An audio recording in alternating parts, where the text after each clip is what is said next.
तो सब जगह जा सकते हो और शरीर ठीक नहीं। आज हमारे बाबा जी कर रहे थे, बाबा सतुआ बाबा जी क्या कर रहे थे कि महाराज जी कोई घाट से सीढ़ियाँ ऊपर चढ़ना है ना विश्वनाथ जी की, तो थोड़ी टेढ़ी चढ़, एकदम सीधी चढ़ोगे तो थक जाओगे, थोड़ा तिरछा चढ़। बाबा जी को भी लग गया था, महाराज थोड़े हेल्थी है ना।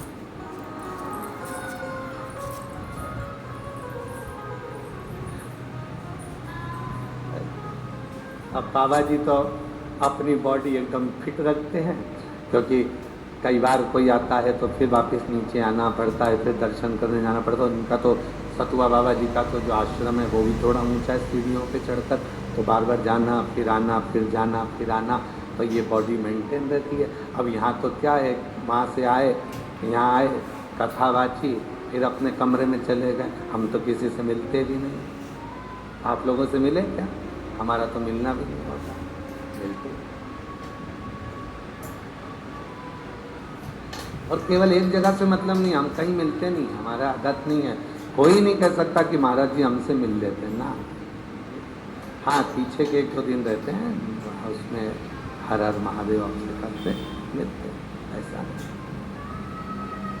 तो बाबा जी को भी लग गया कि बाबा महाराज जी थोड़े से तगड़े हैं, तो ये एकदम तो सीधे चढ़ेंगे, तो इनको थोड़ा तिरछा चढ़ाया जाए। तो इधर के घाट से चले, चलते चलते उधर तक पहुँचे, उधर से फिर इधर।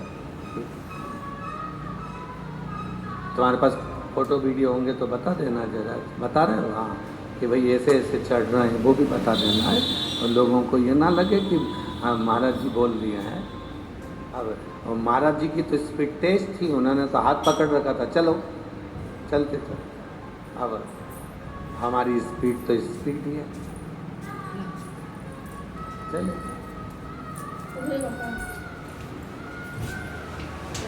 अब इनकी 4 बार सांस चले, हमारी 25 बार चल जाए।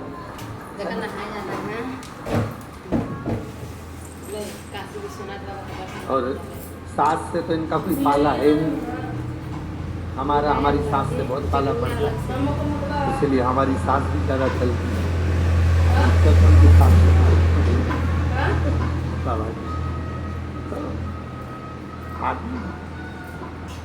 और उतनी एनर्जी में मंदिर में भी पहुंच गए, मंदिर में जाकर गए पराठे बनाओ, सब्जी बनाओ, ये प्रेम भाव। पार्वती मैया वासुकी नाग के लिए रसगुल्ला, गुलाब जामुन, कचौड़ी, भजिया, पकौड़ा सब रोज प्रतिदिन। और रोज रोज जब वासुकी नाग के लिए जाए तो देखा, शिव जी ने देखा कि आखिर ये रोज पकवान बनाकर कहाँ लेकर जाती है। शिव जी पीछे चले, शिव जी ने पूछा, तुम इस नाग को, सर्प को पकवान बनाकर कचौड़ी, भजिया,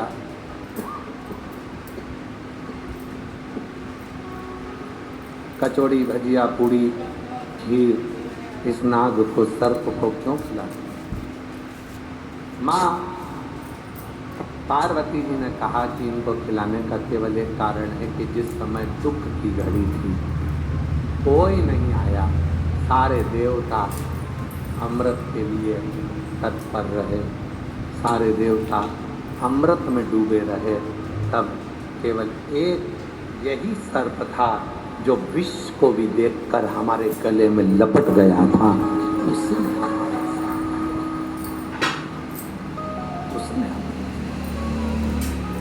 और एक बात याद रखना अपने जीवन में,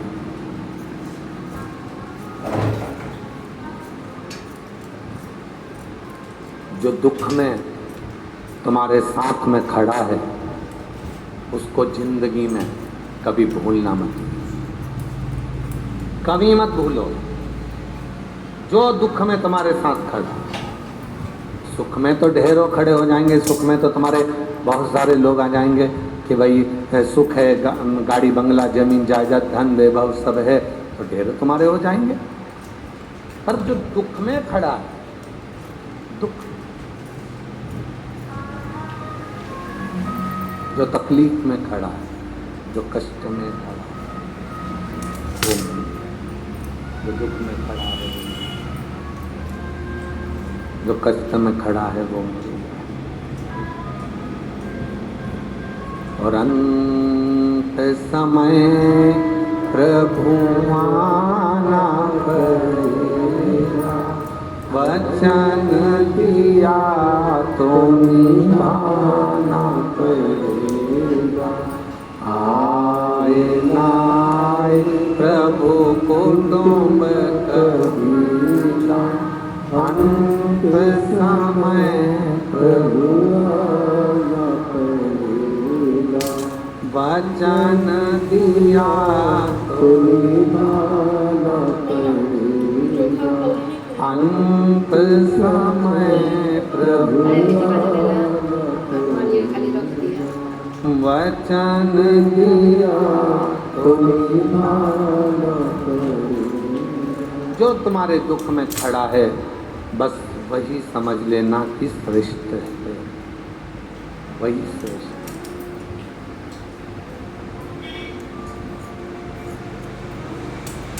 चार जगह पर जो तुम्हारे साथ खड़ा मिल जाए समझ लेना कि वो तुम्हारे लिए श्रेष्ठ है। पहला,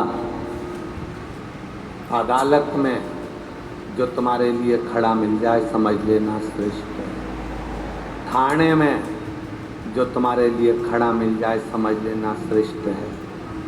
अस्पताल में जो तुम्हारे लिए खड़ा मिल जाए समझ लेना श्रेष्ठ है। और तुम्हारे दुख की घड़ी में जो तुम्हारे दरवाजे पर खड़ा मिल जाए समझ लेना वो श्रेष्ठ है। वकील साहब बैठे हैं। वकील साहब, एक बात हम कहें कि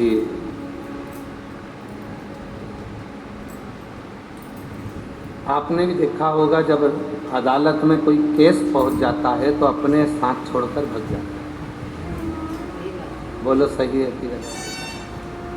थाने में कोई केस पहुंच जाता है तो अपने भी छोड़कर भाग जाता है, अपने ही छोड़ दो। आपने देखा होगा, आप तो वकील हैं और दिल्ली जैसे कोर्ट में आप वकालत कर रहे हैं तो जितने अपने होंगे वो सब छोड़। तुम्हारी फेसबुक आईडी पर कितने लोग जुड़े हैं? अगर हम तुमसे पूछें तो कोई कहेगा 4000, कोई कहेगा 5000, कोई कहेगा 8000, इतने लोग जुड़े हुए। तुम्हारे मोबाइल में व्हाट्सएप के कितने ग्रुप हैं? तो कोई कहेगा हमारे पास 10 ग्रुप हैं, कोई कहेगा हमारे पास 25 ग्रुप हैं, कोई कहेगा हमारे पास 24 ग्रुप हैं। पर सत्य बताना, थोड़ा सा बीमार पड़े, हॉस्पिटल में भर्ती हुए, जो 4000 तुम्हारे फेसबुक पर तुम्हारे दोस्त बने हुए हैं, उस 4000 में से कितने हॉस्पिटल में आके खड़े? जितने ग्रुप बनाए रखे हैं तुमने व्हाट्सएप पर, उन ग्रुप में से कितने लोग तुम्हारे हॉस्पिटल में आकर खड़े हुए? कोई नहीं। हॉस्पिटल में कौन खड़ा है? तुम्हारी धर्म पत्नी। हॉस्पिटल में कौन खड़ा है? तुम्हारा पति। हॉस्पिटल में कौन खड़ा है? तुम्हारे बेटा बेटी। हॉस्पिटल में कौन खड़ा है? तुम्हारा भाई, तुम्हारी बहन, बाकी के सोचिए, ग्रोसरी पर पेमेंट पे नहीं, ना भी यूपीआई, फटाफट पेमेंट, रिवॉर्ड्स 100 रुपए तक। Download now.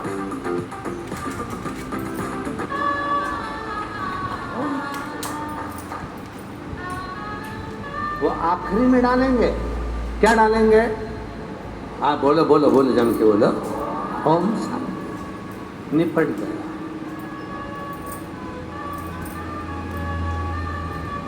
वो आखिरी में डाल देंगे कि ये जा चुका है, ये शांत हो चुका है, ये तो कोई नहीं आने वाला, कोई। फेसबुक पर दोस्त बनाओ, इंस्टाग्राम पर दोस्त बनाओ, व्हाट्सएप पर दोस्त बनाओ, पर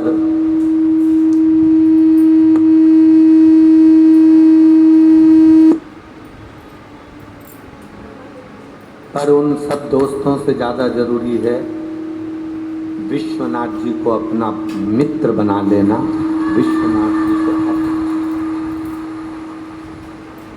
विश्वनाथ जी को अपना बना।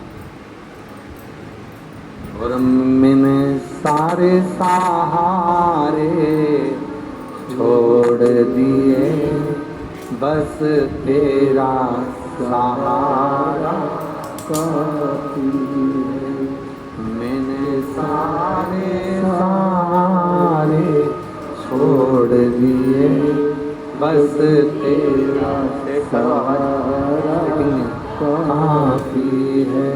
मैंने सारे सवारे छोड़ दिए, बस तेरा दवारा काफी। मैंने सारे दरवाजे छोड़ दिए, बस तेरा दवारा काफी।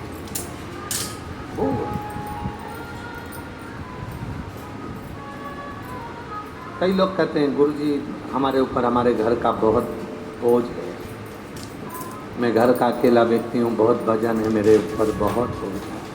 मेरी माँ, मेरे पिता, मेरे भाई बहन का पूरा वजन मेरे ऊपर ही है। हम उनको कहते हैं तुम किस्मत वाले हो, किस्मत वाले हो। आज हमने देखा जब बाबा जी नाव लगवाए तो चतुर्वेदी जी अपन लोग नाव से जब जा रहे थे तो नाव वाले ने क्या कहा था कि इधर वजन ज़्यादा है, इधर साइड हो जाओ। हुए वजन इधर का इधर हो गए। फिर हमने देखा कि एक नाव खाली भी थी, और जो नाव खाली थी वो कहीं इधर जा रही थी, कहीं उधर जा रही थी, कहीं इधर जा रही थी। जिस पे वजन था वो एकदम अपने रास्ते पर जा रही थी। अब कई लोग कहते हैं गुरुजी भगवान ना जाने सारा वजन मुझ पे डाल दिया, माता पिता का, भाई बहन का सारा वजन मेरे ऊपर है। हम कहते हैं तुम किस्मत वाले हो, जिसके मस्तक पर वजन होता है, बोझ होता है, वो कभी अपनी दिशा से भटकता नहीं है, वो अपनी दिशा पर चलता है, वो अपनी दिशा पर चलता है, वो दिशा से भटकता है। बेटी कहती है मेरे मायके का मेरे पास बोझ है, मैं कहता हूँ बेटी तुम साधुवाद के पाप हो। बहुएँ कहती हैं मेरे पास मेरे सास ससुर का बोझा, हम कहते हैं तुम किस्मत वाली हो जो तुम्हारे ऊपर बोझा, तुम दिशा से भटकोगी नहीं, तुम कभी भटकने वाले नहीं।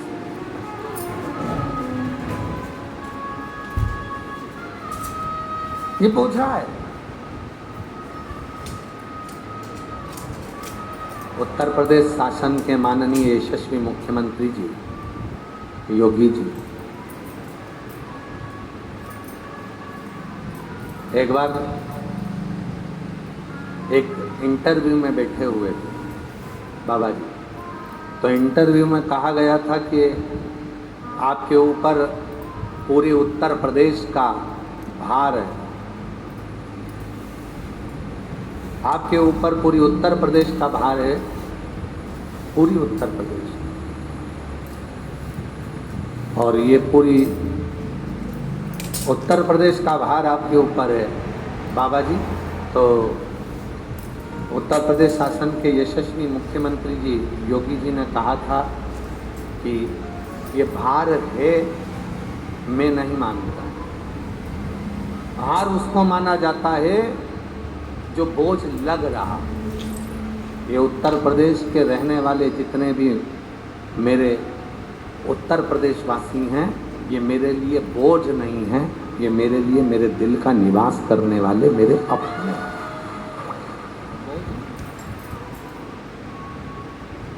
इनको बोझ नहीं कहेंगे। हार आता है तो लक्ष्य निश्चित हो जाता है।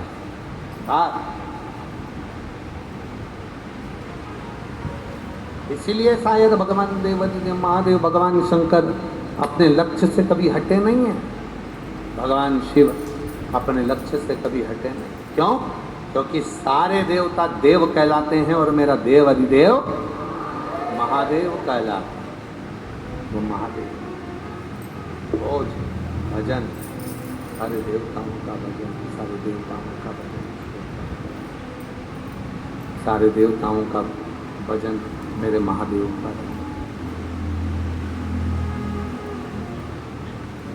राम जी महाराज ने जितने यज्ञ करे हैं, भगवान कृष्ण ने जितने यज्ञ करे हैं, देवताओं ने जितने यज्ञ करे हैं, उन सभी यज्ञों का पुण्य फल मेरे शिव ही देते हैं। ये हल्का नहीं। एक कथा शिव महापुराण में श्रवण करने को आती है महिषासुर के बेटे की।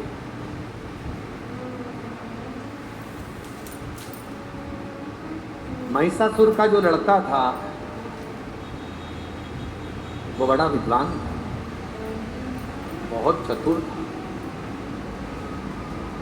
लोग कहते हैं महिषासुर का लड़का इतना विद्वान। महिषासुर के लड़के का नाम क्या था? गजासुर।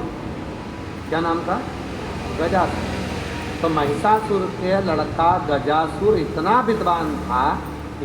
विद्वान था कि उसकी विद्वत्ता इतनी प्रबल थी कि वो स्वयं देवता भी उसकी विद्वत्ता के आगे शून्य हो जाते। इतना विद्वान था वो महिषासुर का लड़का गजासुर, इतना।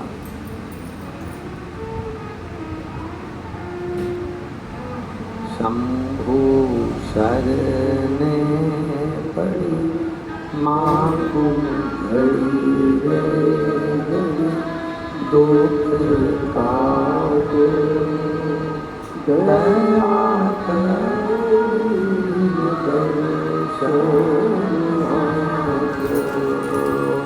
शंभु शरणे पड़ी माँ को घड़ी रे घड़ी दुख काटो दया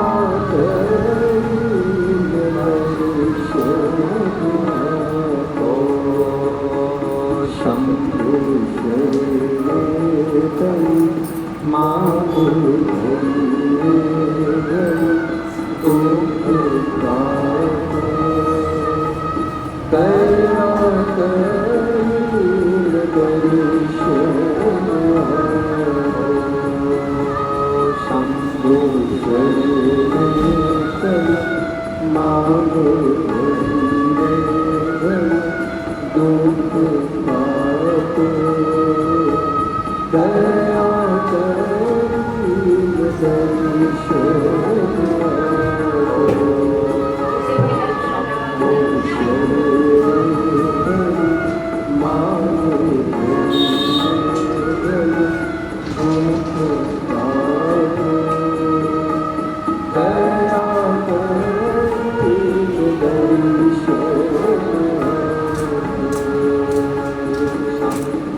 माँ भगवान शंकर का पवित्र चरित्र कह रहा, शिव महापुराण कह रही, शिव तत्व कह रहा।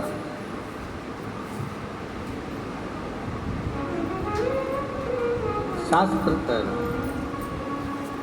तारकासुर का बेटा गजासुर, तारकासुर का बेटा गजासुर। अब असुर की कथा आती है तो थोड़ी बहुत तो अड़चन आती है।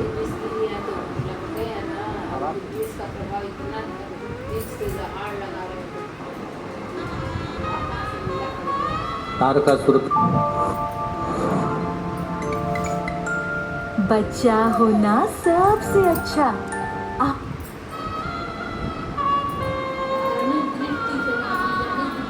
बड़ा विद्वान, उसकी विद्वत्ता बड़ी तो और बहुत विद्वान, बहुत।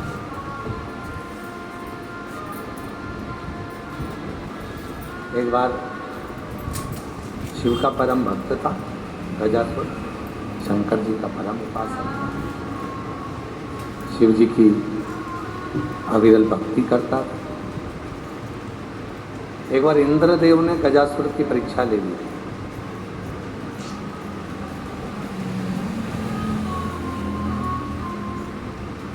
एक बार इंद्रदेव ने गजासुर की परीक्षा ले ली।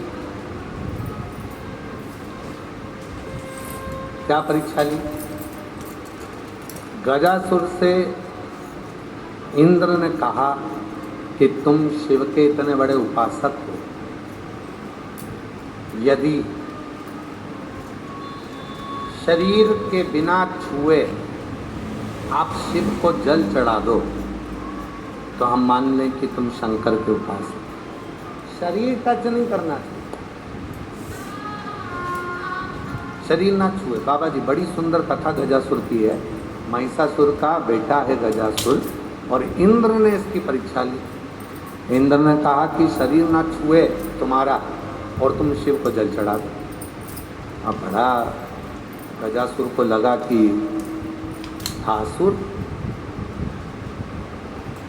शरीर नहीं छूना चाहिए और जल शिव पे चढ़ना चाहिए। बैठ गया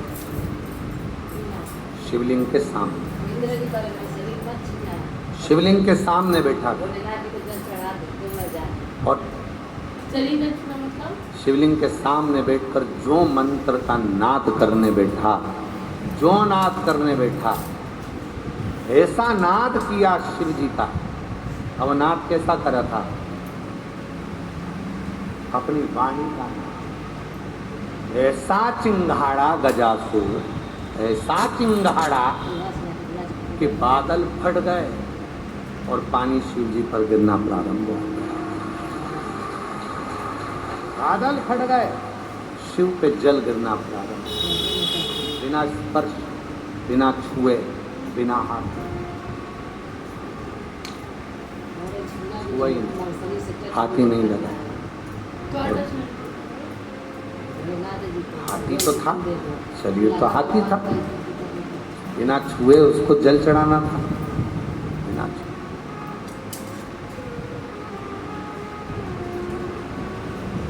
सिंघाड़ 6 सूत्र हैं शिव जी को रिझाने। उन 6 सूत्र में एक सूत्र ये भी है, शिव जी के सामने जाकर अटपटी भाषा में शिव जी को रिझाना। बाबा जी विश्वनाथ जी के दर्शन करने के लिए कई बंगाली आते होंगे तो ऐसे मुंह में उंगली लेकर जीवान को ऊपर नीचे करते हैं।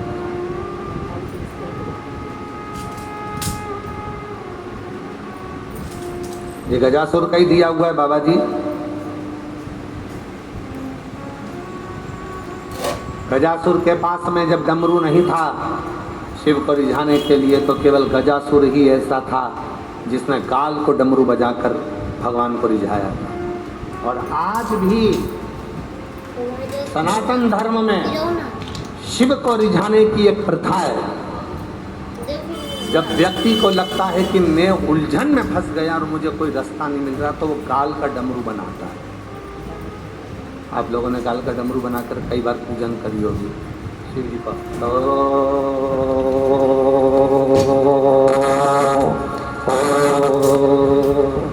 गाल का डमरू बनाते हैं, मुंह से स्वर निकलता है और डमरू का नाद चलता है।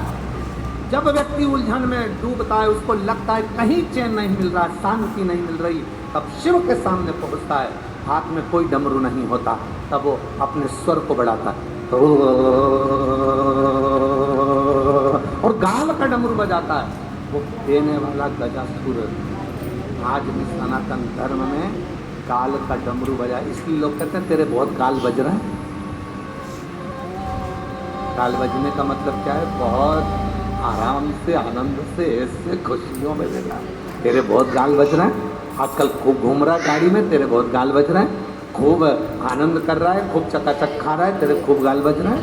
गाल का डमरू किसने दिया?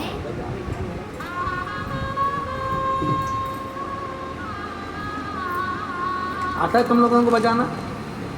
अरे बोलो तो जम के, चलो बजाओ, चालू हो जाओ।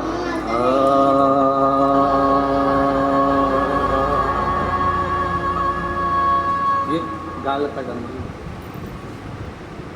विश्वनाथ जी की धरा से सीख के जाना।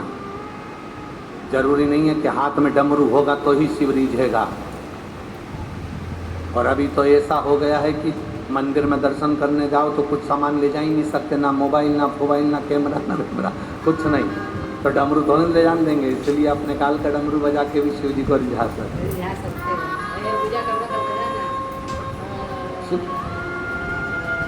गजासुर बड़ा उपासक था शिव का, बहुत प्रार्थना करता था शिव जी की, बहुत दिन महाराज। एक दिन भोलेनाथ जी प्रसन्न हो गए उससे, बहुत प्रसन्न। मांग तुझे क्या चाहिए?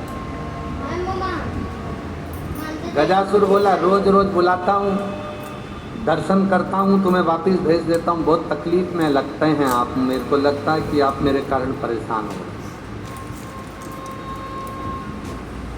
हमको लग रहा है कि आप हमारे कारण परेशान हो।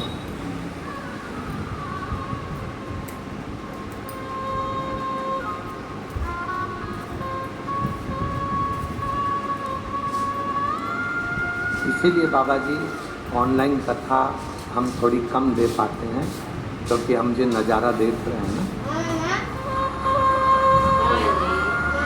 हमको मालूम है कि प्रशासन भी परेशान होती है, आयोजक भी परेशान होते हैं, समिति भी परेशान होती है, और हमारे बाबा जी भी परेशान होते हैं। क्योंकि अब क्या होता है कि कोई का पहचान वाला आया, उसने थोड़ा सा दरवाज़ा खोला, उतनी देर में तो सब तैयारी में रहती है।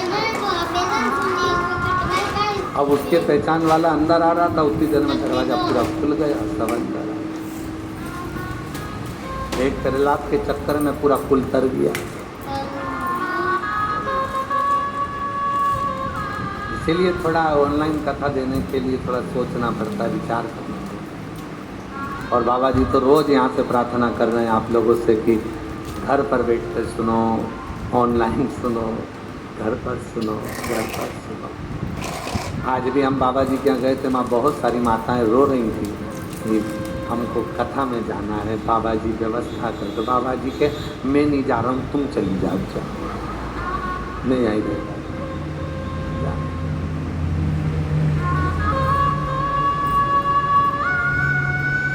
पर वास्तवता है बाबा जी, मैं सतुबा बाबा जी आपसे कहूँ और पूरी टीम से कहूँ कि वास्तवता है। भले वाराणसी में रहते हैं पर शिव की कथा के प्यासे हैं। शिव भगवान शंकर की, और तुम चिंता मत करो, हम बाबा जी को छोड़ने वाले नहीं हैं, सतुबा बाबा जी को, और पूरी टीम को भी नहीं छोड़ेंगे। तुम्हें जल्दी से जल्दी एक बार, अभी तो ऑनलाइन आए हैं, एक बार ऑफलाइन आते हैं।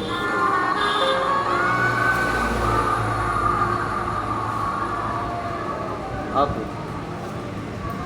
और बाबा जी वही गंगा का तट, वही गंगा का तट। और आज वाराणसी की भूमि से कहकर जा रहे हैं, आप तो केवल टेंट लगाओ, साउंड लगाओ, बाबा आएगा, कथा कर कर चलेगा।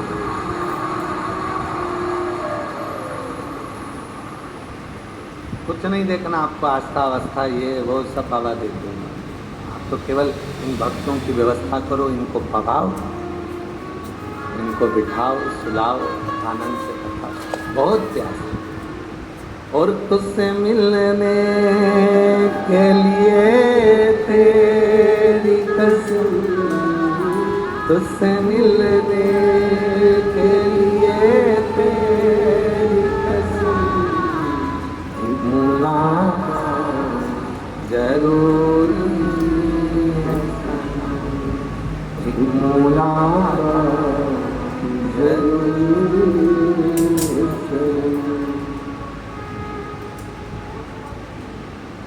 अब नवंबर का तो अपन पहले देखेंगे महीना में हम कहाँ कहाँ हैं, तो जो भी समय होगा उसको सूचित सबके लिए,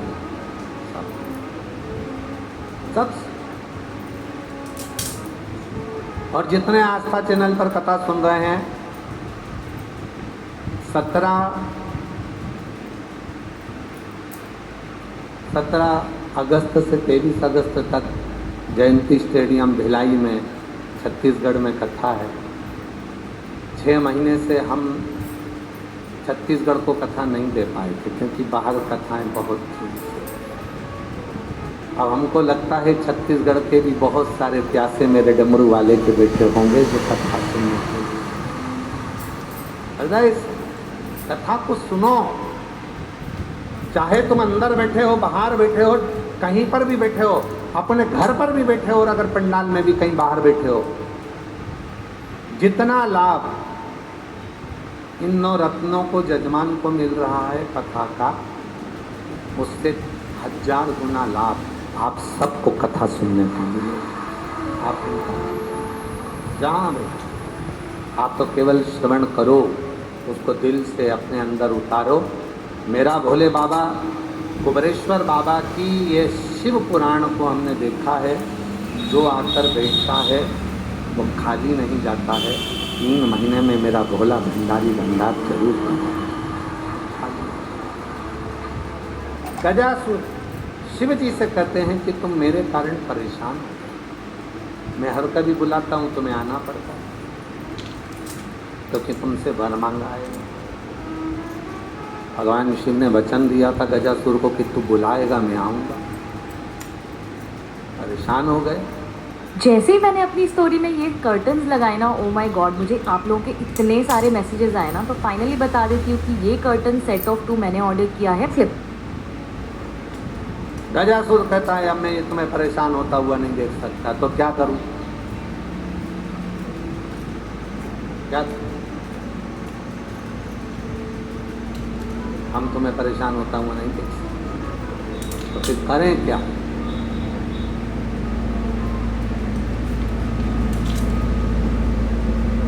तो तुम्हारी परेशानी को देखते हुए ही सतुआ बाबा जी ने संजय केसरी जी को बोला कि बाहर टेंट लगाओ, पंखा लगाओ, LED लगाओ। और संजय केसरी जी ने आज, केसरी जी हम आपको साधुता देते हैं, आपके माता पिता भी आज खुश हो रहे होंगे कि ये शिव भक्तों के लिए आपने जो व्यवस्था बाहर करी उसके लिए एक बार जोरदार ताली हो जाए साहब। और संपूर्ण ये शिव की उदार, शिव की करुणा और तेरी कृपा बिना ना हिले। बाबा से पूछ लो, पहले उनसे पूछ लो, फिर बात कर लो जाके।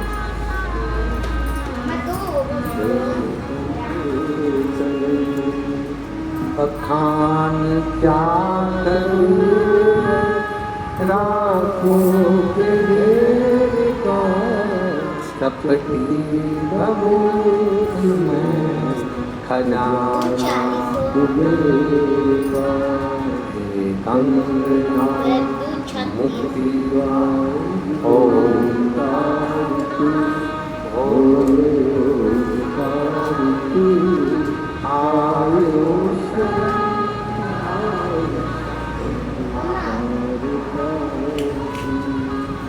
गजासुर ने कहा कि मैं आपको बार बार परेशान नहीं देख सकता, आप बार बार आएंगे जाएंगे फिर जाएंगे। इसलिए शंकर भगवान से गजासुर आज बोलता है मैं ये पूरा लफड़ा ही मिटा दूं, एक काम करो। शिव जी ने पूछा क्या? आज मुझे बार बार आना जाना अच्छा नहीं लगता, एक काम करो आप तो मेरे पेट में आके बैठ जाओ। शिव जी ने कहा कि गजासुर क्या बोल रहा है? भगवान शंकर बोले मेरा आना जाना चलेगा, मैं तेरे पेट में नहीं बैठ सकता। नहीं तुम मेरे पेट में बैठो।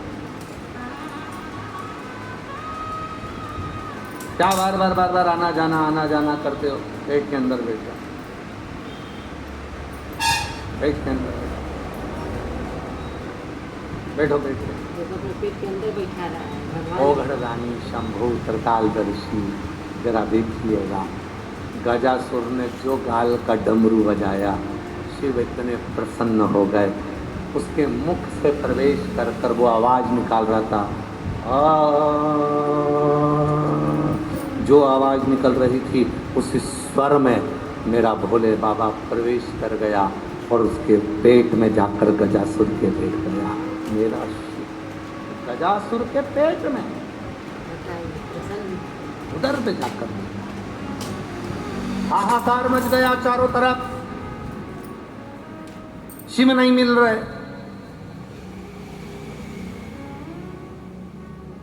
सबसे ज्यादा चिंता एक ही को लगी, माता पार्वती जी को।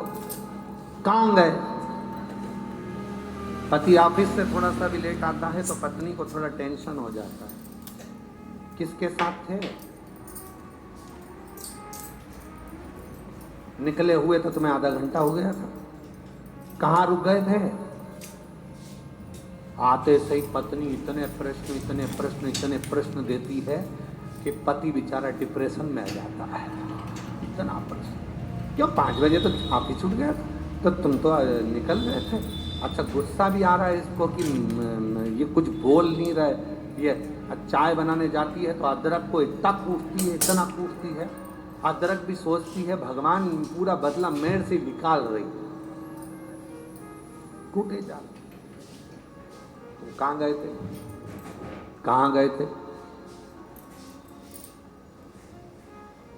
गए कहां थे?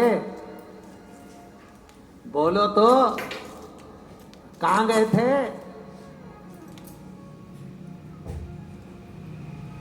मोबाइल चला रहे, बोल नहीं रहे, कहां गए थे? मसान जा, शमशान गया था। तो पत्नी बोली मुझे रोने गए थे। तुझे नहीं, तेरे पिताजी। अब तो और जो इतना बोलना हुआ, जो विवाद छिड़ा,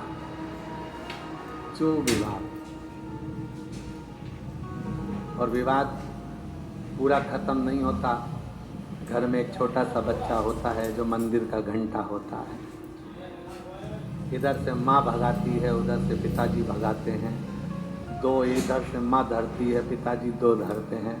बेचारा माथे पर हाथ रख के बैठ जाता है, मैं तुम दोनों के बीच में नहीं बोलूं तो। गजासुर से कौन? गजासुर पेट के अंदर माँ ढूंढ रही है, पार्वती मैया, जगत जननी जगदम्बा अम्बा पार्वती माता ढूंढ रही। और पार्वती माता ने ढूंढा तो नहीं मिले। और मैंने ढूंढा देश समा भोला, पार्वती जी ढूंढ रही।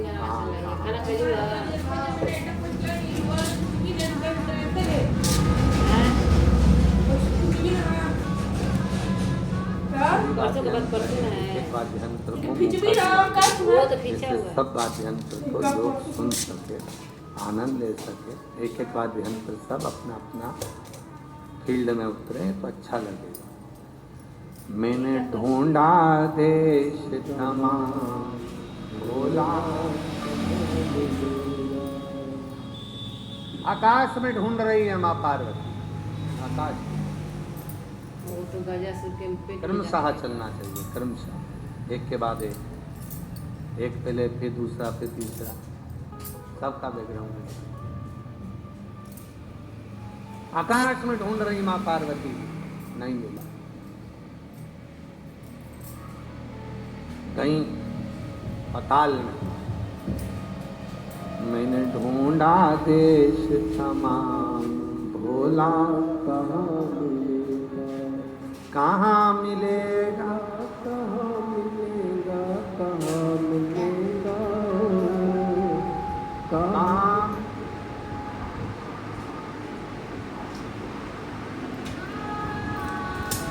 खाना जैसे लगता है मैंने ढूंढा देश तमाम, भोला और ढूंढ ढूंढ कर थक गई माँ पार्वती की, हर जगह पर ढूंढी, करते सब जगह ढूंढी, ना मिली।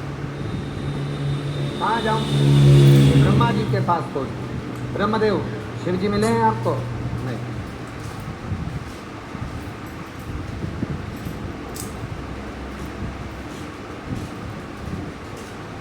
भगवान भोलेनाथ मिले हैं आपको?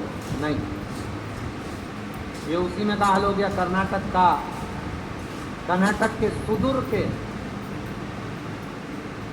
छोटे से गांव में रहने वाला एक ब्राह्मण था, जिसकी माँ ने वचन दिया कि मैं मरूंगी तो काशी में मरूंगी, और मेरी अंतिम अवस्था आ गई है, मुझे तो काशी है। ये उसी में था, ढूंढा।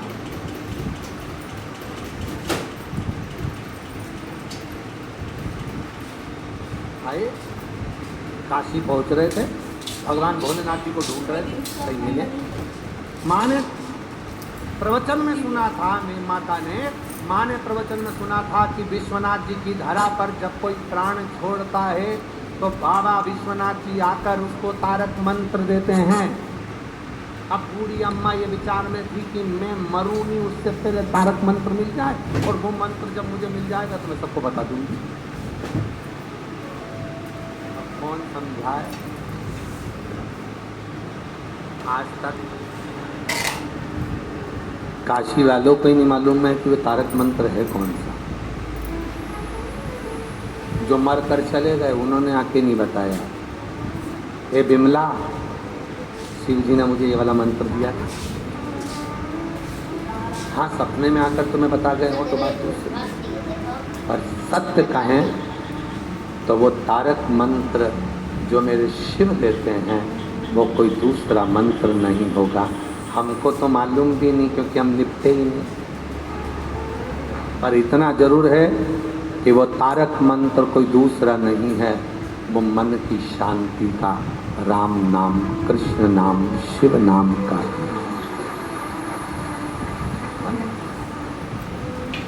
और मैंने ढूंढा देश तमाम, भोला कहाँ मिलेगा, कहाँ मिलेगा, कहाँ मिलेगा, कहाँ मिलेगा, कहाँ मिलेगा, कहाँ मिलेगा। मैंने ढूंढा देश तमाम, भोला कहाँ मिलेगा। ओ मैंने ढूंढा देश तमाम, भोला कहाँ मिलेगा। मिल नहीं रहा। पार्वती जी को शिव जी मिले नहीं। माता पार्वती जी ढूंढ ढूंढ के थक गई, बहुत थक गई माता पार्वती जी। ब्रह्मा जी के पास गई, इंद्र के पास गई, गरुण के पास, वरुण के पास, नाग, गंधर्व, अप्सरा, किन्नर, सबके पास, सबके पास।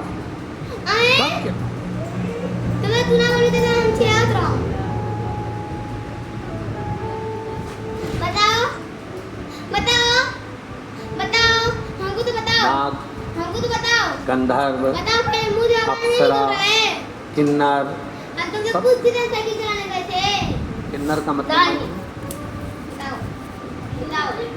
बोलो बताओ तुम। बताओ किन्नर का मतलब क्या है? बताओ मतलब पुरुष और स्त्री दोनों ना हो वो किन्नर है ना। बताओ। किन्नर का मतलब है जो दिन रात 24 घंटे 3.5 करोड़ रोम छिद्र जिसके शरीर में है, और 3.5 करोड़ बार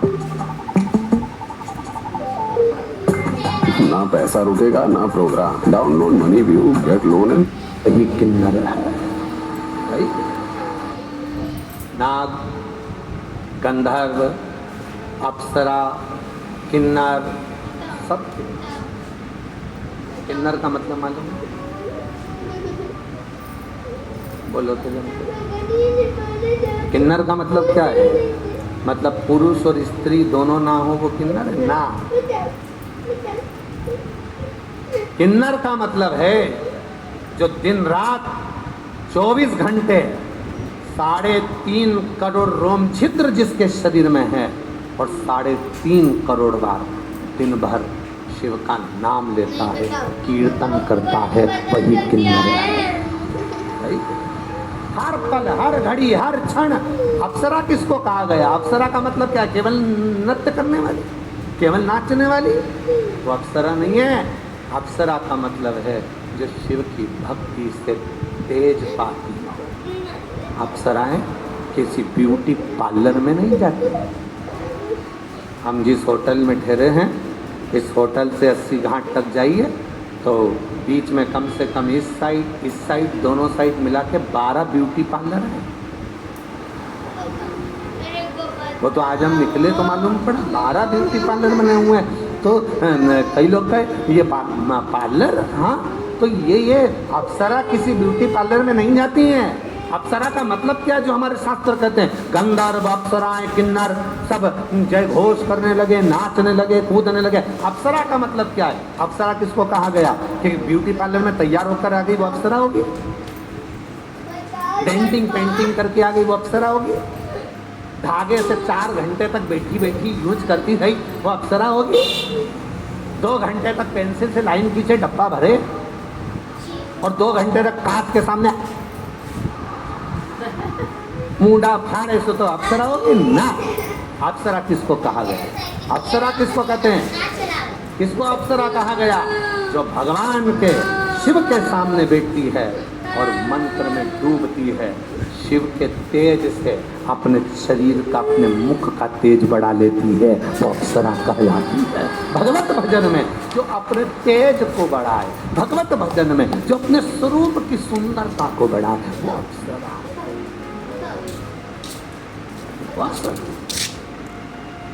सुंदरता कैसे लगा लो, वाला क्रीम लगाओ, पाउडर लगा, थोड़ा चाट से बना का तो क्रीम लगाना पड़ता है। धूप आ गई तो सन्स का लगा, ठंड पड़ गई तो कोल्ड का लगा, और नाक बह गई तो अब का लगा। ये चमक, ये दमक, फुलवन में महक, सब कुछ सरकार तुम्हारी से। सुंदरता परमात्मा की भक्ति से मिलती।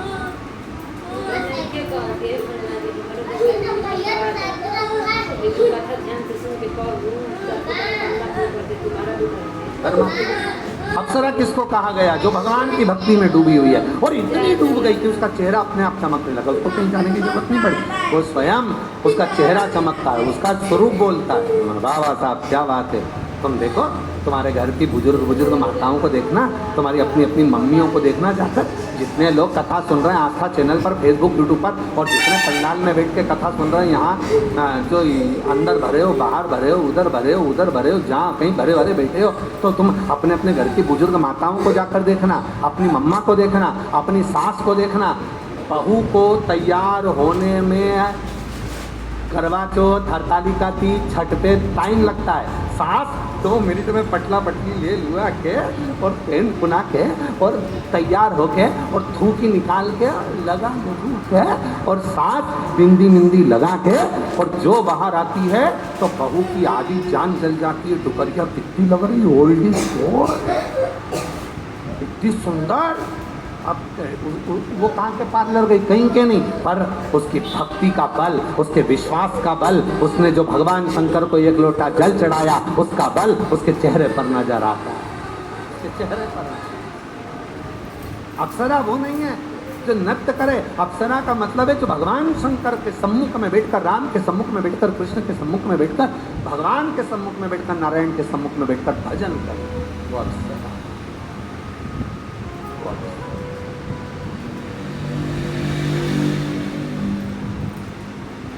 पूछा,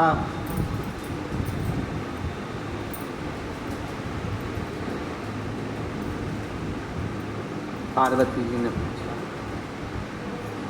बाकी सी लटक गई, नैनों में अटक गई, कब तुम दरस दिखाओ। पार्वती जी की आंख में आंसू बह रहे हैं, शिव मुझे दिख नहीं रहा, बहुत दिन हो गए मेरा शंकर नहीं। बाकी सी लटक गई, नैनों में अटक गई, कब तुम तरस दिखाओ।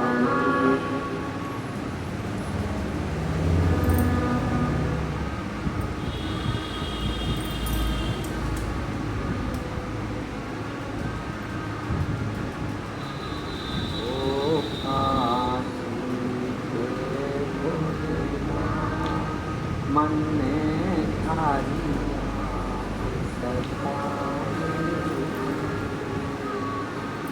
ओ काशी के भोलेनाथ, मन में थारी याद सतावे। ओ काशी के भोलेनाथ, मन में थारी याद सतावे। ओ काशी के भोलेनाथ, मन थारी याद सतावे। हिचका ना रोके भोलेनाथ, हिचका ना रोके भोलेनाथ, ओ हिचका ना रोके भोलेनाथ,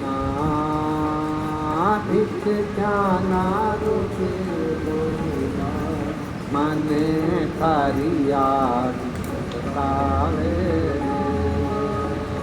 हिचका ना रोके भोलेनाथ, हिचका ना रोके भोलेनाथ, मन थारी याद सतावे। ओ काशी के भोलेनाथ, मन थारी याद सतावे। ओ काशी के भोलेनाथ, मन थारी याद सतावे।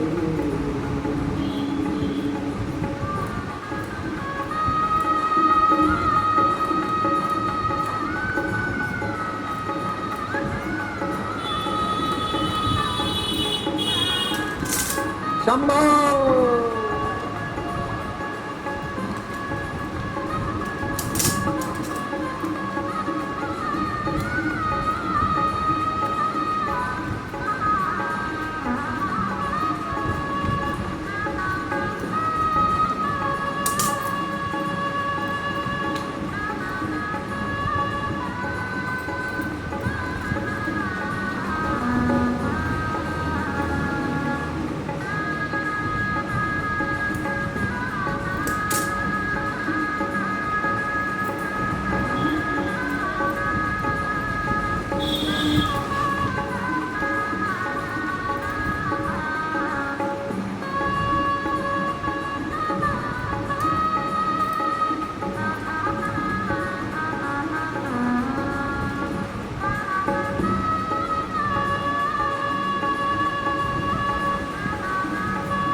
बाकी सी लटक गई, नैनों में अटक गई, अब तो दर्श दिखाओ।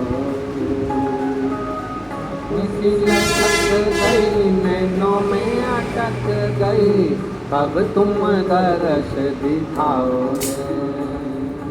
बाकी सी लटक गई, नैनों में अटक गई, अब तो दर्श दिखाओ ना। किछ क्या ना रुके भोलेनाथ, मने थारी याद सतावे। किछ क्या ना रुके भोलेनाथ, मने थारी याद सतावे। ओ काशी के भोलेनाथ, मने थारी याद सतावे। ओ काशी के भोलेनाथ, मने थारी याद सतावे। बड़े भाव से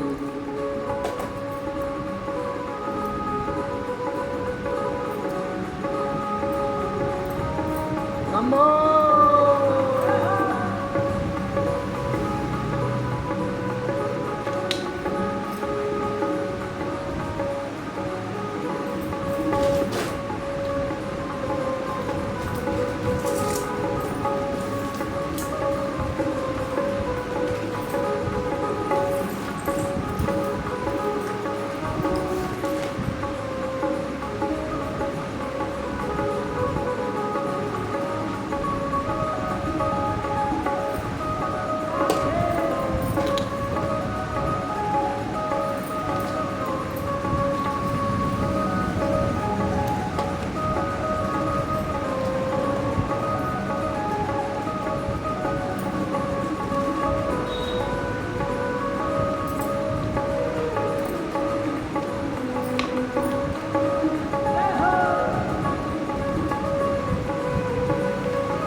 मैं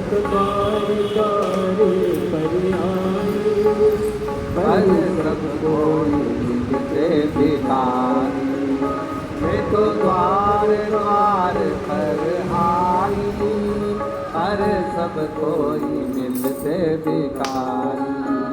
मैं तो द्वार द्वार पर हारी, पर सब कोई मिलते भिखारी। मैं तो द्वार द्वार पर हारी, पर सब कोई मिलते भिखारी। एक दाता विश्व।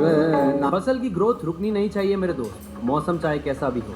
इसके लिए आया है बायो क्लासिक, एक नई पीढ़ी का बायो स्टिमुलेंट जो फसल की जड़ों से लेकर पत्तों तक विकास को मजबूत बनाता है। बायो क्लासिक फसल की ग्रोथ और शाखाओं को बढ़ाता है, पौधे की खुराक बनाने की शक्ति। मने थारी याद सतावे। हिच क्या ना रोके भोलेनाथ, हिच क्या ना रोके भोलेनाथ। ओ हिच क्या ना रोके भोलेनाथ, हिच क्या ना रोके भोलेनाथ, मने थारी याद सतावे। ओ काशी के भोलेनाथ, मने थारी याद सतावे। ओ काशी के भोलेनाथ, मने थारी याद सतावे। शंभो।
याद सतावे दिल भर आवे, याद सतावे रे, याद सतावे दिल भर आवे, याद सतावे रे। ओ काशी है भोलेनाथ मन धर याद सतावे रे। ओ काशी है भोलेनाथ मन धर याद सतावे रे। ओ काशी है भोलेनाथ मन धर याद सतावे रे। ओ काशी है भोलेनाथ मन धर याद सतावे रे। हिच क्या ना रोके भोलेनाथ, हिच क्या ना रोके भोलेनाथ, हिच क्या ना रोके भोलेनाथ, हिच क्या ना रोके भोलेनाथ, ओ हिच क्या ना रोके भोलेनाथ, हिच क्या ना रोके भोलेनाथ, मन थारी याद खत्म हो सतावे। गया। ओ काशी दे भोलेनाथ मन थारी याद सतावे। आजच्या समय करायला तुम्ही स्तुती करा ओ पहिले काशी खत्म हो दे गया। भोलेनाथ चार बजे ओ काशी दे भोलेनाथ मन थारी याद सतावे। तुम्ही स्तुती करायला ओ आजच्या काशी दे भोलेनाथ मन थारी याद सतावे।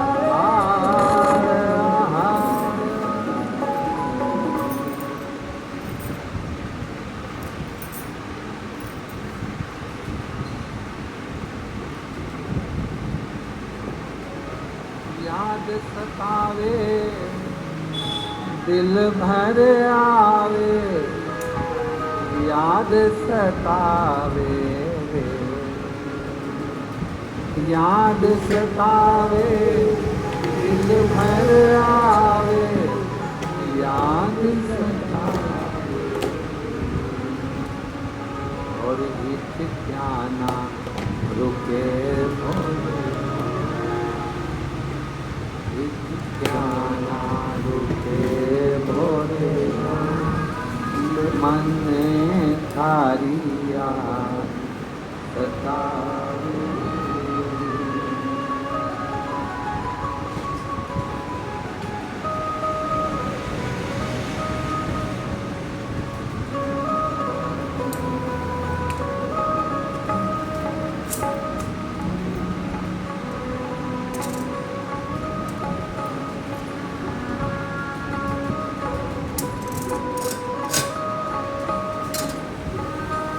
पार्वती जी ढूंढ रही हैं। पार्वती बोलून राहिली. हाँ जगत जननी कल घर से स्विच आकाश जाएगा में। तो जाएगा। अंबर पीताम्बर सब जगह ढूंढी।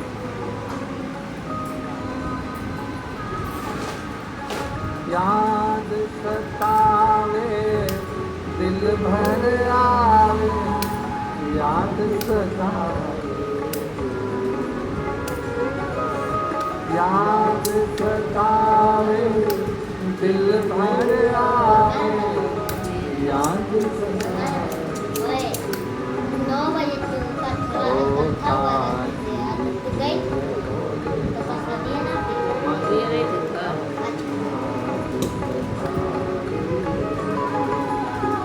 देखो अब इस लाइन को आप लोग भी बोलो, जो बाहर बैठे हैं वो भी, जो अंदर बैठे हैं वो भी। ओ काशी मन थारी,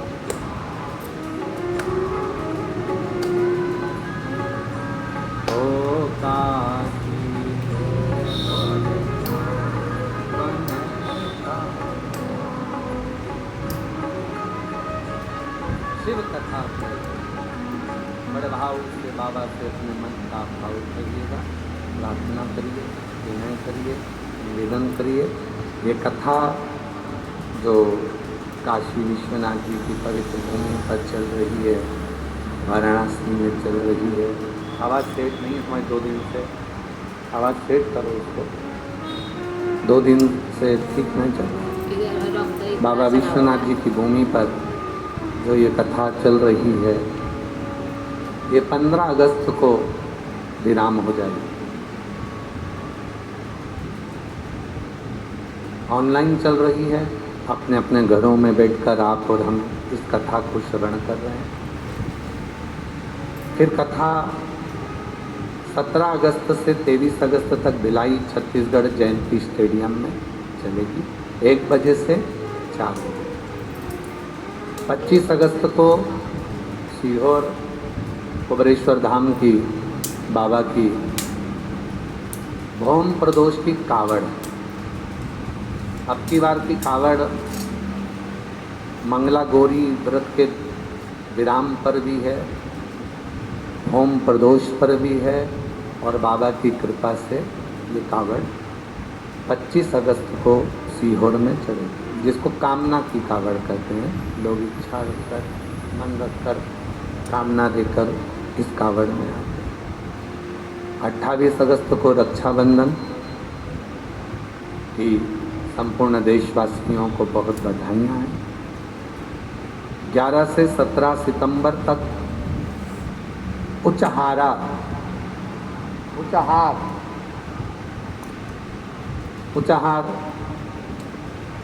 रायबरेली उत्तर प्रदेश में शिव महापुराण की कथा रहेगी। 20 से 26 सितंबर तक अग्रवाल महिला मंडल सीहोर की जो कथा होती है गादी की, वो कथा रहेगी 2 बजे से 5 बजे तक। 13 अक्टूबर से 17 अक्टूबर तक नेवाली बड़वानी में कथा रहेगी। 30 अक्टूबर से 5 नवंबर तक उन्नाव उत्तर प्रदेश में शिव महापुराण की कथा रहेगी। 24 फरवरी से 2 मार्च तक सिरसा हरियाणा में शिव महापुराण की कथा पारा बाबा की कुटिया में रहेगी। ऐसे कथाओं का क्रम रहेगा। भाव से आप और हम सब बाबा देव अधिदेव महादेव से प्रार्थना करें, अपने मन का भाव करें, विनय करें, निवेदन करें, विनती करें, अपने हृदय की बात बाबा देव अधिदेव महादेव से करें, दिल से बाबा को अपने मन का भाव करें। आप लोग बहुत जल्दी जल्दी बोलते हो, इसलिए निवेदन है कि साथ में बोलना, आराम से बोलना। हमें कहीं भाग कर नहीं जाना है। बाबा की स्तुति करते हो तो थोड़ा आराम से करना उनके साथ। आपका स्वर तेज रहे, पर लय जिसको आप खींच कर जल्दी जल्दी बोल देते हो उसको बहुत सावधानी से, प्यार से, हृदय से, धीरे से।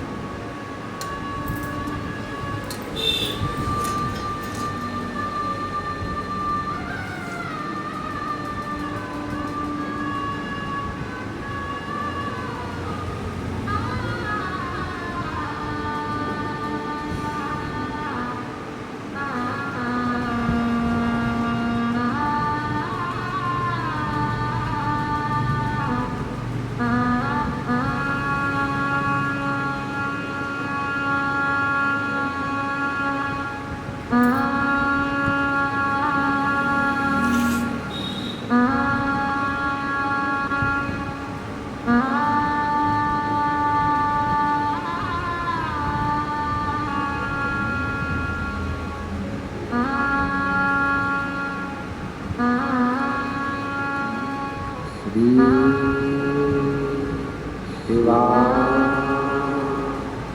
नमस्तु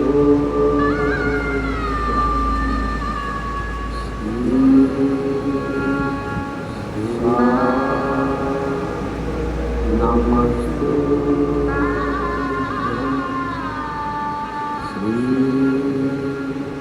शिवा नमस्तु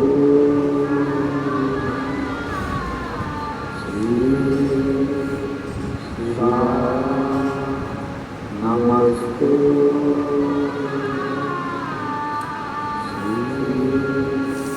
शिवा नमस्ते भोला सब दुख काटो ओम भोला सब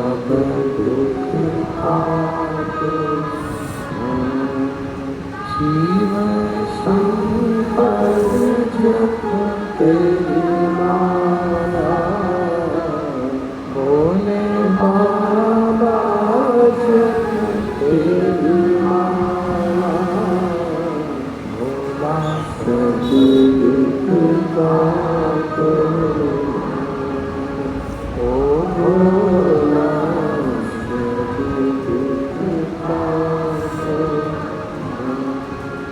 देश है मंगलकारी, देश है मंगलकारी, शमशान वासी शमशान वासी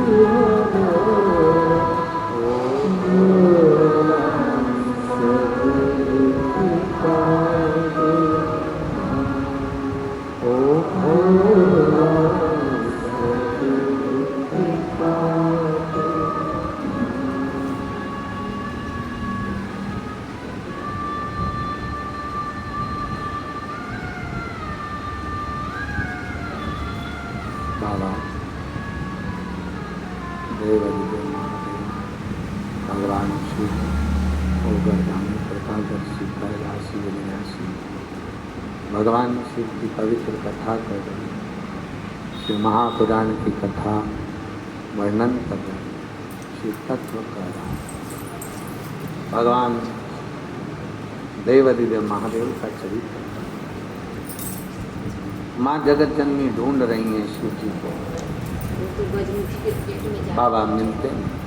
सुन रही है और खोज रही है पार्वती जी कभी सब जरूर रही खोज रही है सुन और मैंने ढूंढा देश नमा भोला कहाँ मेरा, सब जगह पर ढूंढा पर शिव वो तो गजमुखी भगवान क्यों?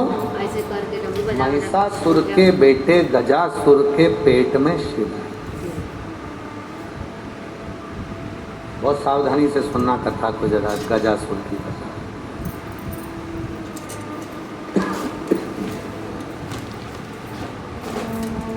शिव जी ने जो वचन दिया उसको निभा रहे हैं मेरे भोलेनाथ। शिव पुराण किसी ने पढ़ी है आप में से किसी ने? गीता प्रेस गोरखपुर की शिव पुराण कभी पढ़ी है आप लोग?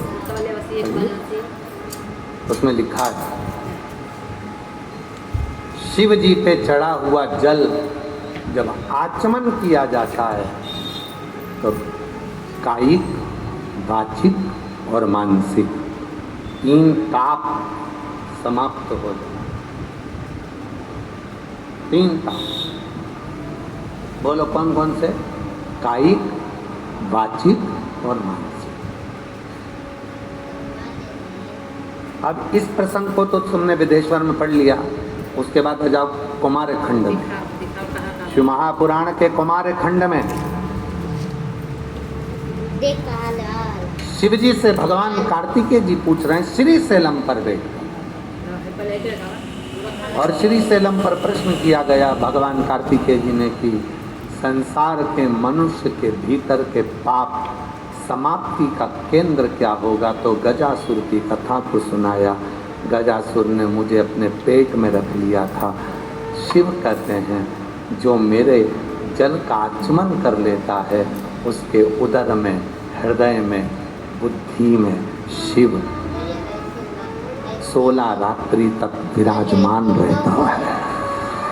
शिव 16। अभी क्या चल रहा है? सावन का महीना, 16 सोमवार के व्रत कहाँ से उठाए जाते हैं?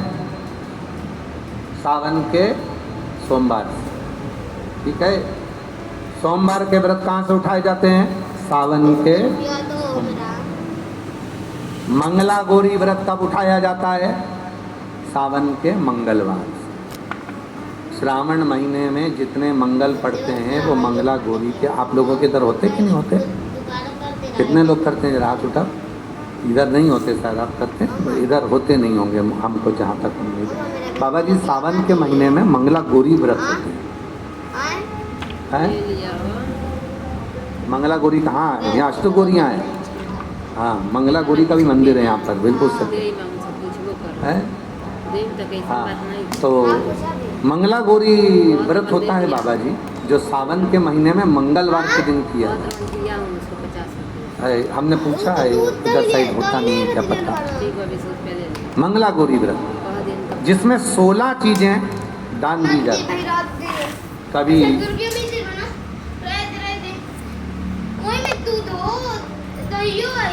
इतवार के दिन होता है, इसीलिए अब की बार जो सीहोर की जो कावड़ है 25 अगस्त की, वो मंगला गौरी व्रत भी पूर्ण होगा, प्रदोष भी उसी दिन है, भोमवार मंगलवार भी उसी दिन है।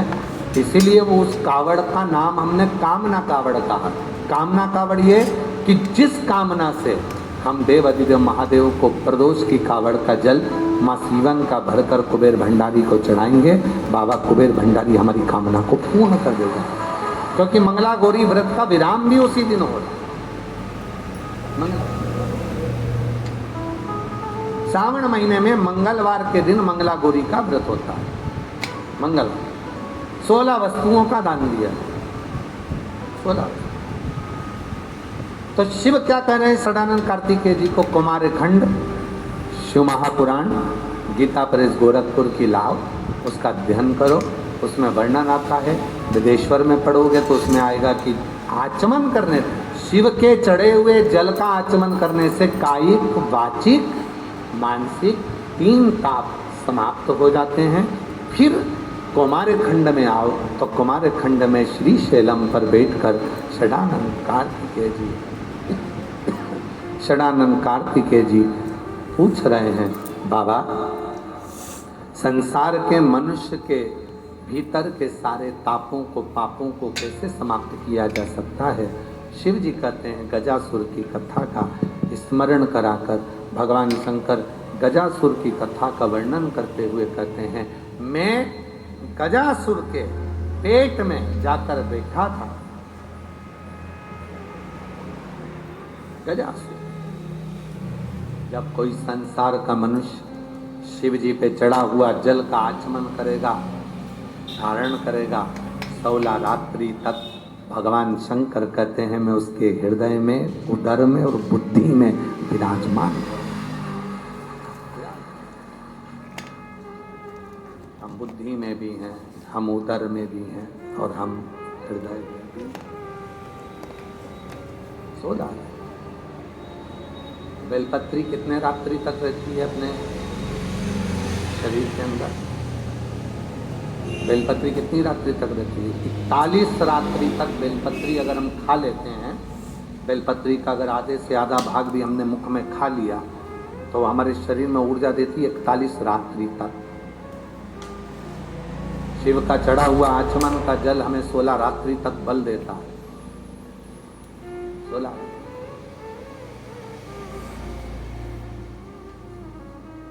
ऊर्जा प्रदान करता है।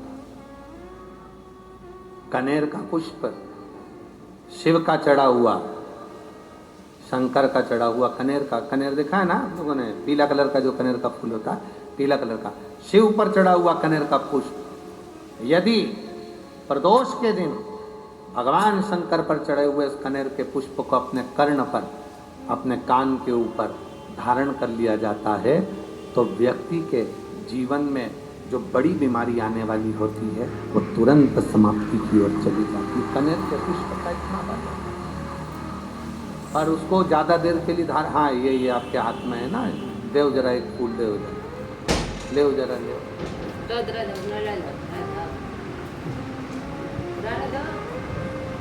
हाँ दे दो, बस एक लिया होता था।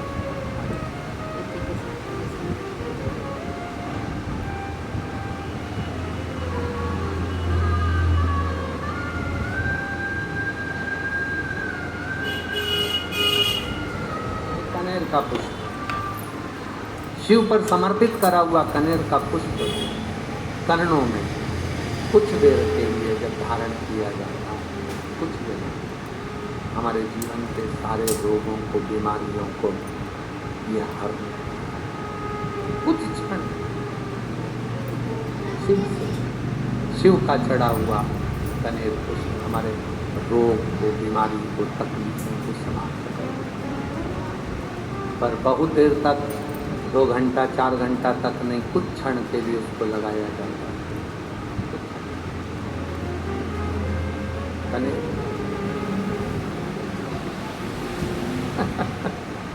बाबा कह रहे अब एक भी कनेर ना बचेगा। शिव शिव। सिला के दिए क्या? अरे देख लिया संसार हम सब मतलब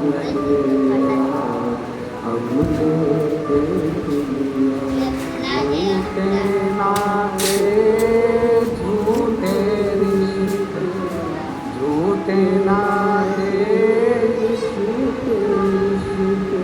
अरे झूठा है संसार, हमने दिया संसार, हमने। एक कनेर में वो बल होता है जो शिव पर चढ़ा हुआ कनेर हमारे रोग और बीमारी को भी समाप्त करे। जल 16 रात्रि तक हमारे भीतर, हृदय में, उदर में और बुद्धि में रहता है। बेलपत्र जम के बोलो, 41 रात्रि तक हमारे शरीर के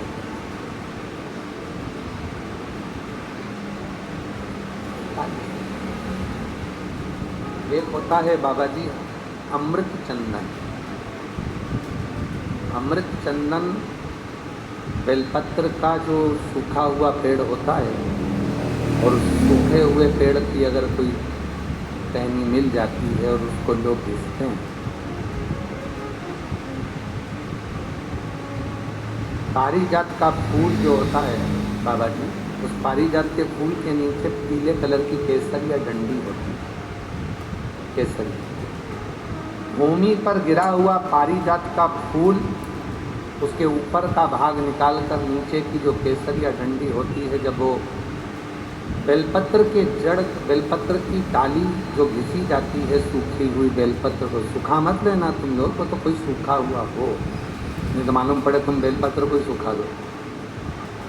वो तो कोई पेड़ सूख जाता है तो उसकी जो लकड़ी होती है उसको घिसते हैं, तो उसमें वो पारिजात के फूल की जो नीचे की डंडी होती है वो उसमें डाली जाती है और उसको घिसा जाता है, उसको अमृत चंदन कहते हैं। अमृत चंदन का मतलब होता है हजारों अघोरी, हजारों तांत्रिक, हजारों विद्या करने वाले, हजारों विद्या और हजारों मंत्र साधना हो जाए, और तब किसी को अपने काम के लिए सफल बनाया जाता है कि हमारा ये काम हो जाएगा, हमारा ये।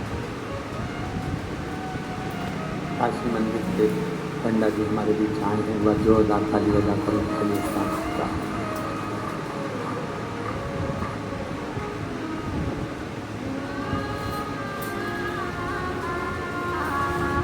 हमारे बीच में श्री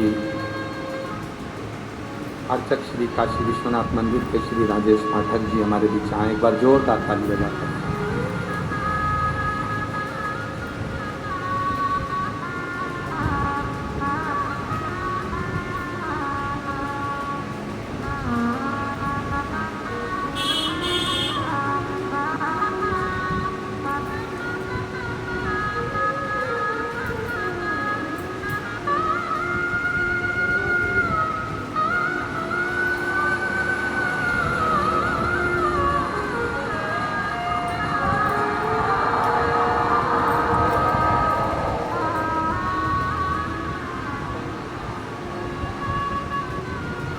देखो, इसी को शिव जी की, विश्वनाथ जी की उदारता कहते हैं।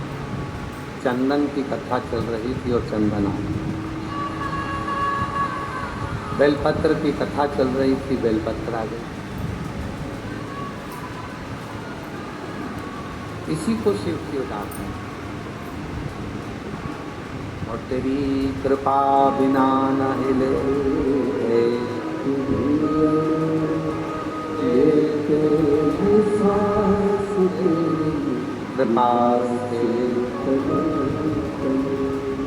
बखान क्या करूं राहों के देवता, चपटी भभूत अजाना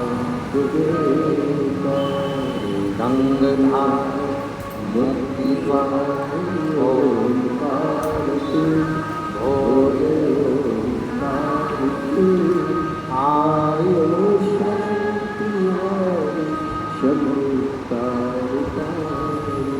एक बार पुनः हमारे बीच में अर्चक श्री काशी विश्वनाथ मंदिर से श्री राजेश पाठक जी आए हैं। बहुत जोरदार ताली बजाते हैं। शिव कथा कह बाबा जी, अमृत चंदन होता है। जब बेलपत्र का वृक्ष सूख जाता है, आपको सुखाना नहीं है, कहीं कहीं सूख जाता है, सूखे हुए बेलपत्र का जो जड़ होता है या तना होता है वो लाते हैं।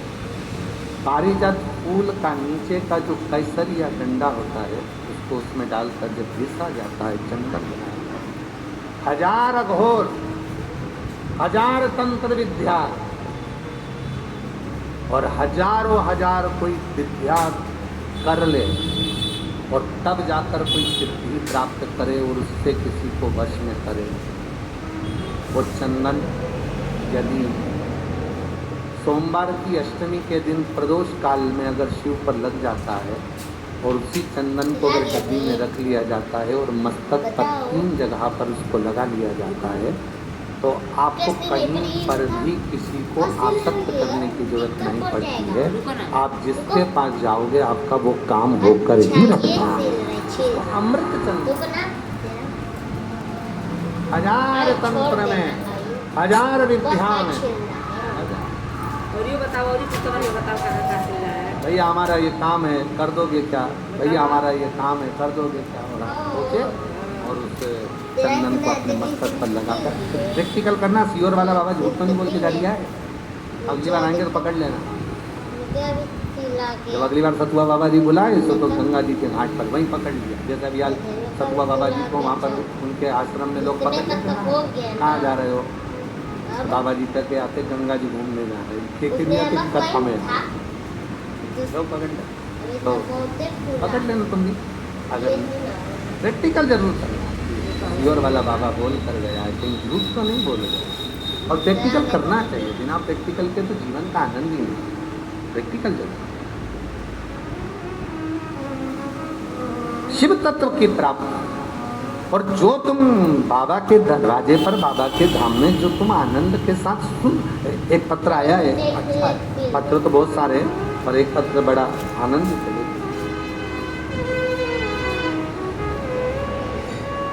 मैं नमिता मनोज जायसवाल मुगल सराय की निवासी हूँ। आप ही साधुता। मैं मुगल सराय की निवासी हूँ। आ जाइए। आप कहाँ से आओगे? बाहर चले गए तो अंदर ना आ पाओगे। फिर भी प्रयास करो, आ जाओ। मैं नमिता मनोज जायसवाल मुगल सराय निवासी हूँ, जिला चंदौली, उत्तर प्रदेश। गुरुजी, मैं अपने बाबा और उनकी कथा का वाक्य का बखान करूँ। मैं पहली बार कथा सीहोर के अग्रवाल महिला मंडल ने जो कथा कराई थी व्यासपीठ पर, आपकी 30 साल की वो व्यासपीठ है।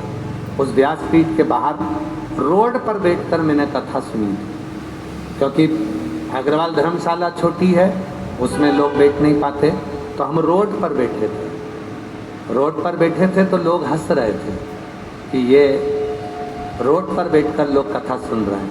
सीहोर के अग्रवाल धर्मशाला की रोड पर हम बैठकर कथा सुन रहे थे। गुरुजी, महिला मंडल कथा कराई। मेरा बेटा सरकारी नौकरी के लिए कब से तलाश कर रहा था, पर सरकारी नौकरी लग नहीं थी। बेटा भी हताश हो गया था। उसने जब अग्रवाल धर्मशाला की कथा पूरी हुई, आप जहाँ से निकल रहे थे छोटी सी गली में से, वहीं मेरे बेटे को मैंने खड़ा कर दिया और बेटे से कहा, केवल बाबा जाए यहाँ से तो निगाह मिलाना, उसकी आंखों में आंख डालकर देखना एक बार। तब मेरे बेटे ने चिल्लाकर आपसे कहा, बाबा कृपा करो। आपने ध्यान दिया और बेटे ने झुककर प्रणाम करा, आप हाथ ऊंचा कर दिए। हमें नहीं मालूम था कि बाबा ने क्या खेला करा, पर आज मेरा बेटा यूपीएससी क्लियर कर लिया और बाबा की कृपा से इंडियन आर्मी का बहुत बड़ा ऑफिसर बन गया। मैं बाबा को यहाँ धन्यवाद देना चाहूँ, मैं बाबा को धन्यवाद देना। बाबा फोटो भी लगा रही हूँ मेरे बेटे का जो इंडियन आर्मी के ऑफिसर के पद पर नियुक्त हुआ। अच्छा, इंडियन आर्मी के उच्च पद पर जो नियुक्त हुआ, मैं उसका फोटो भी लगा। लाइन में एक अच्छी बात लिखी है, बाबा ऐसे तो आप देखते नहीं हो, पर ये पक्का है कि शिव करुणा करता है। हमने तो अग्रवाल धर्मशाला के बाहर रोड पर बैठकर कथा सुनी थी, पर वो रोड की कथा भी हमारा कल्याण कर गई और आज मेरा बेटा इंडियन आर्मी के बड़े ऑफिसर के पद पर नहीं।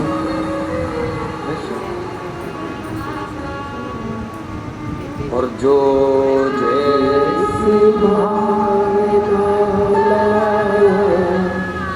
वो ऐसा फल पाया, नहीं खाने से लौटाया वो मन। अभी बेटा बाबा जी जम्मू में पदस्थ है, बाबा की कृपा से। जोरदार ताली बजाओ, बधाई।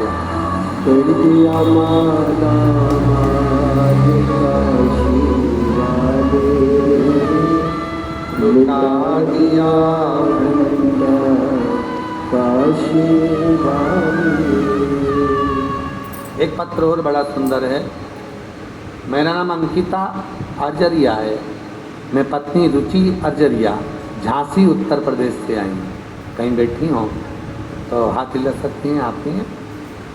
गुरुजी 7 वर्षों से मेरी नौकरी का केस कोर्ट में चल रहा था, काफ़ी परेशान हो गए थे। फिर एक दिन सूचना मिली कि हमारे पास में ही ये चतुर्वेदी चाचा रहते हैं, उन्होंने कहा कि शिव जी की कथा आती है टीवी पर, सुना करो। हमने कथा सुनना प्रारंभ करा, बाबा को 1 लोटा जल चढ़ाना प्रारंभ करा और बाबा की ऐसी कृपा हुई गुरुदेव कि वो कोर्ट का केस खत्म हुआ और मेरी नौकरी पदस्थ हो गई। मैं बाबा को यहाँ धन्यवाद देने के लिए आई। बाबा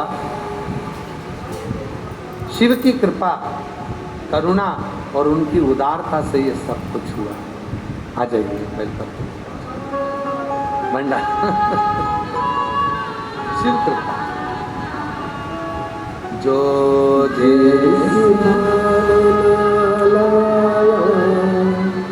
वो ऐसा ही फल पाया, नहीं खाने से लौटाया वो मन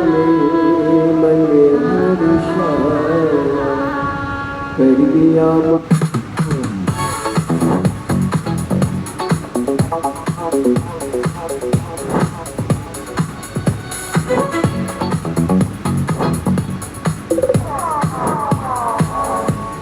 लुटा दिया भंडार का शिवाने, लुटा दिया भंडार का शिवाने, कर दिया हमारा शिवाने, लुटा दिया। मेरा नाम रुचि जायसवाल है, मेरे पति का नाम मनोज जायसवाल है। मैं वाराणसी काशी की रहने वाली हूँ। कहीं बैठी हो तो हाथ हिला सकती हैं। मेरा नाम रुचि जायसवाल, पति का नाम सनोज जायसवाल, वाराणसी काशी की रहने वाली हूँ गुरुदेव। मेरी शादी को 8 वर्ष हुए थे, लेकिन मुझे कोई संतान प्राप्ति नहीं हुई। डॉक्टर को दिखाया, डॉक्टर ने बताया था कि मैं माँ नहीं बन सकती, मुझे बच्चा नहीं होगा। हम लोग प्रत्येक जगह पर जाकर डॉक्टर का इलाज करा कर संतान का सुख नहीं आया। तब किसी के कहने पर सफ़ेद आंकड़े की जड़ का प्रयोग किया और बाबा से विनय करी। टीवी के सामने बैठकर कथा सुनती, वहीं की मिट्टी को अपने उदर पर लगा लेती, बाबा की कृपा से 30 सितंबर 2024 को 8 साल के बाद मेरे घर में संतान की प्राप्ति हुई, पुत्र रत्न प्राप्त हुआ। मैं बाबा को यहाँ नमन करने के लिए। शिव तत्व है बाबा की कृपा। तुम जिस भावना से आए हो, भले अंदर बैठे बाहर बैठे जहाँ बैठे, आस्था चैनल पर कथा सुन रहे हो, सोशल मीडिया पर कथा सुन रहे हो, जिस भाव से कथा सुन रहे हो, मेरा देव अधिदेव महादेव आपकी वो मनोकामना पूर्ण करता है। शंभो शंभो, मनोकामना पूर्ण करता है। शिव तत्व ढूंढ रही है माँ पार्वती, ढूंढ रही। और मैंने ढूंढा देश तमाम, भोला कहाँ मिलेगा, कहाँ मिलेगा, कहाँ मिलेगा, बोलो बोलो, कहाँ मिलेगा, कहाँ मिलेगा, कहाँ मिलेगा। अरे मैंने ढूंढा देश तमाम, भोला कहाँ मिलेगा, मैंने ढूंढा देश तमाम, भोला कहाँ मिलेगा। शिव को ढूंढना कठिन, उसको ढूंढो ही मत। जो लोग भगवान शंकर को ढूंढते हैं उनको ढूंढना, शिव जी को ढूंढना। और ऐसा थोड़ा मजबूत कर देना। भगवान शंकर ये वाला पेड़ मजबूत कर देना। भगवान शंकर को ढूंढा नहीं जाता है, भगवान शंकर को तो महसूस किया जाता है। शिव को ढूंढोगे तो पूरी जिंदगी लग जाएगी, तो भी शंकर जी तुम्हारे सम्मुख में नहीं। चलो बस आइए, सही कर